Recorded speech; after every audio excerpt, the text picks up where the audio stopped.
अस्सलाम वालेकुम नाज़रीन, मैं हूं कामरान खान और आप देख रहे हैं शो न्यूज़। आपको बताते चलें कि पाकिस्तान और कतर के दरमियान एलएनजी के लिए नया मुआहदा हुआ है, जिसके तहत पाकिस्तान पहले से जो है कम कीमत पर एलएनजी हासिल करेगा। कतर से इस हवाले से अपोजिशन की तनकीद भी सामने आ रही है।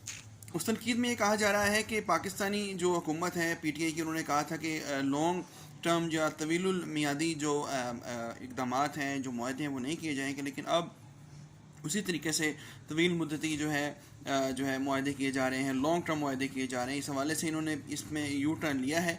लेकिन अगर हम कीमत पर गौर करें, जिस हवाले से ज़्यादा तनकीद की जा रही थी, उसमें इस हुकूमत ने वाकई जो है कमी की है।